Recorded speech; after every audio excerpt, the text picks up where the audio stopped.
office today. Except for all the bugs everywhere that I wasn't expecting to be out in the woods. And they randomly just started happening like the second I sat down. Is it weird if I stand? Maybe I'll sit on my bag. Is that like less awkward?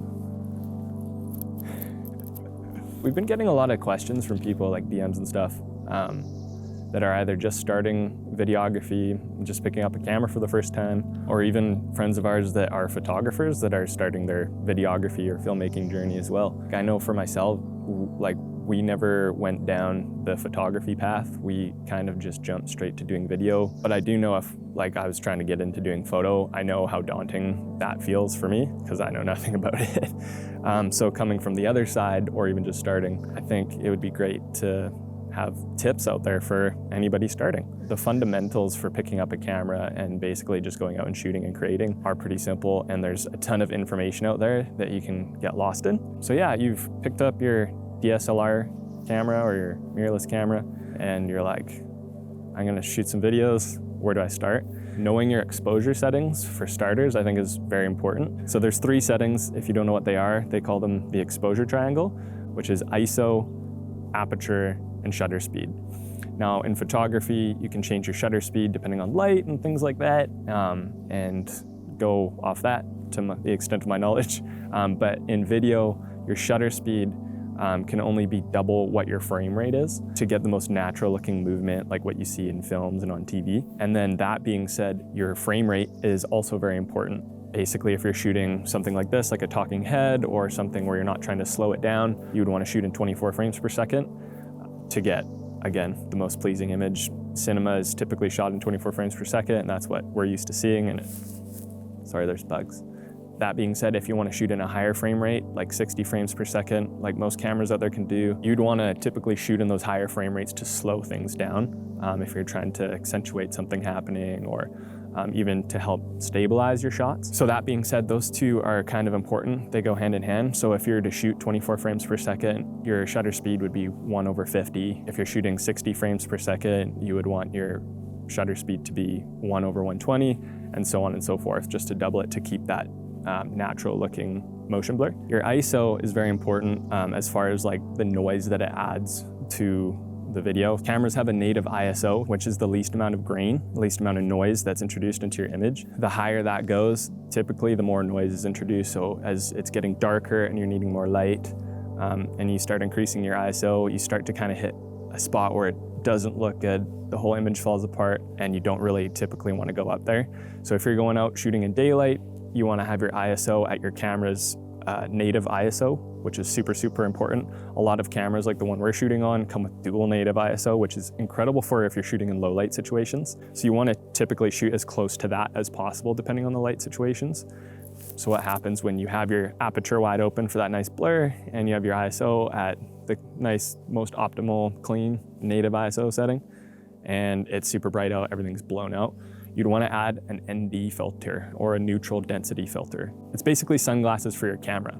You can put it on, there's variable NDs, which is what we use a lot of the time. They don't really cover on aperture too much, but whatever. Aperture, you want to shoot pretty much wide open if you're wanting a nice cinematic image. The next most important thing besides your exposure settings and having everything looking all pretty is your white balance. White balance is very, very crucial. Most cameras out there come with presets in them, so it'll say like sun, cloud, shade, tungsten, and give you the option to adjust manually. You typically want to stay off auto because that will change, and then when you bring the video into post-production after, it's super hard to try to match your clips up and very time consuming. So if you leave it on a preset, it makes it much, much easier to color grade and color correct later on in the future.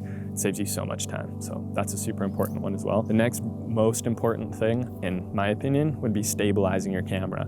So something like this, where somebody talking to it, you're not moving, tripod obviously is the way to go. It's super stable, super boring, super simple, but cannot stress the importance of having like a good tripod. Now, if you're moving around more, if you're doing a wedding ceremony or wedding speeches and it seems like there's a lot of moving around, but you still want to keep that stability relatively stable, monopods, next best thing. They're super maneuverable, you can move them around. We put a fluid head on our monopod, so basically once you plant it, you can move it and it's super fluid, and most of the time you wouldn't even know it's not on a tripod, which is again, very important. If you're wanting to do handheld footage or you are moving, if you're following a subject, a lot of cameras come with IBIS, so inner body stabilization, which stabilizes your camera, and a lot of lenses come stabilized as well. So with the two of those, handheld is pretty achievable. Like you can pretty much hold things pretty still and not really notice.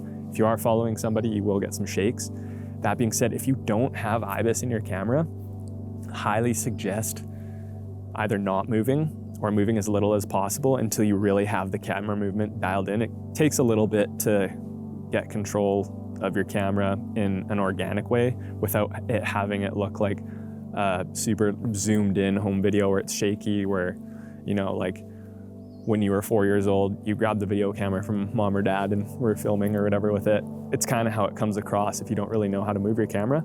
So I would suggest staying away with that if you don't have IBIS. If you're wanting to invest in a stabilizer of some sort that you can move around with, a gimbal is a very obvious choice. And it's not a necessary piece of equipment to get started. So yeah, I'd say the three most important things are your camera settings, know them, stabilizing your camera, and the third important thing I'd say as well is audio. If you are doing talking head videos or where there is speaking or there's audio happening, you definitely want to invest in at least a lavalier microphone for somebody talking. They're very inexpensive. You can get started for a couple $100s or a few $100s for pretty much the industry standard nowadays, which is incredible, and or an on-camera shotgun microphone to help just get rid of all that other noise, make the audio sound a little bit crispier. If you're walking around and you're filming people in an environment, you can kind of pick up more environmental sounds. That's our tips, basically. Camera settings, stabilizing your camera, and having nice audio to go along with your projects. One bonus tip I'd like to throw in there too is we are in a community where there's so many people, there's so much information on there, especially on YouTube. I feel like that's where a lot of people learn things, but definitely don't be afraid to reach out to people and ask questions. I guarantee you 9.5 times out of 10, they're gonna be super happy to help out and answer any questions you have. That's my awkward video about starting videography and starting your videography journey. Let me know if there's anything else you think I can help you out with, and if there's any videos you'd like me to make, and I'll talk to you soon.